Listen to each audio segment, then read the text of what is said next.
यहाँ देखिए सवाल को, यहाँ आपसे इस सवाल में पूछ रहा है कि ratio of roots of the equation x square plus 4x plus 4 is equal to 0। तो c बाई डी क्या है? रेशियो है रूट्स ऑफ द इक्वेशन का रेशियो c बाई डी है।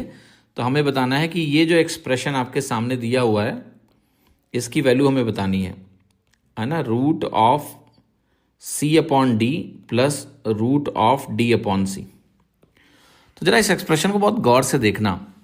ये जो एक्सप्रेशन दिया हुआ है ना, इसमें कोई कॉम्प्लेक्स थॉट लगाना ही नहीं है आपको। इस एक्सप्रेशन को अगर आप गौर से देखेंगे तो आप कहेंगे भाई ये तो x प्लस 2 का होल स्क्वायर है बराबर 0। और जब ऐसा होता है तो हम बोलते हैं कि हमारा जो इक्वेशन है इसके रूट्स इक्वल रूट्स हैं।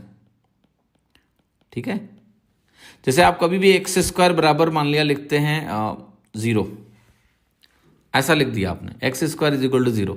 तो ये क्वाड्रेटिक इक्वेशन है, द्विघात समीकरण है जिसके दो रूट्स होंगे 0 और 0, यानी आपका अल्फा और बीटा दोनों 0 के बराबर हैं, इक्वल रूट्स हैं।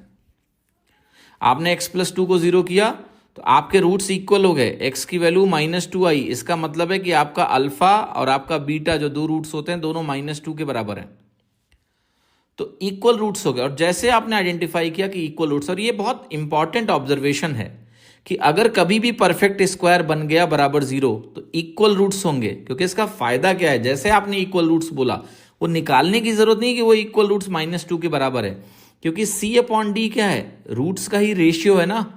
तो अगर रूट्स इक्वल है तो रेशियो तो 1 हो गया ना, c अपॉन डी 1 हो गया ना।